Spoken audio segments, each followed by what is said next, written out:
ठाणे-नाशिक महामार्गावरील माजीवाडा ते वडपे या दरम्यान रस्त्याच्या रुंदीकरणाचे काम हाती घेण्यात आले असून त्यामुळे वाहतुकीत 4 महिन्यांसाठी बदल करण्यात आला आहे.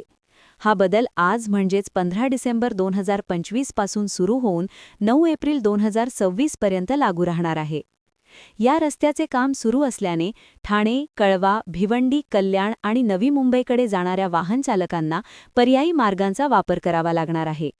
ठाणे-नाशिक महामार्गावर दररोज हजारो वाहनांची वर्दळ असल्याने या बदलामुळे काही काळ वाहतुकीचा ताण वाढण्याची शक्यता वर्तवण्यात येत आहे. वाहतूक बदलानुसार मुंबई-नाशिक महामार्गावरील खारेगाव-भुल्यारी मार्ग वाहनांसाठी पूर्णपणे बंद ठेवण्यात येणार आहे. त्यामुळे येथून जाणारी वाहने खारेगाव टोलनाका, गॅमिन रोड आणि पारसिक चौक मार्गे तसेच साकेत खाडी पूल मार्गे वळवण्यात येणार आहेत. तसेच ठाणे-भिवंडी दिशेने जाणारी वाहनेही हाच पर्यायी मार्ग वापरणार आहे. ठाणे वाहतूक नियंत्रण विभागाने नागरिकांना वाहतूक सूचनांचे काटेकोर पालन करण्याचे आवाहन केले असून प्रवासापूर्वी मार्गांची माहिती घेऊनच बाहेर पडण्याचे आवाहन करण्यात आले आहे. वाहतूक सुरळीत ठेवण्यासाठी पोलीस प्रशासनाकडून आवश्यक त्या उपाययोजना केल्या जाणार असल्याचेही सांगण्यात आले आहे.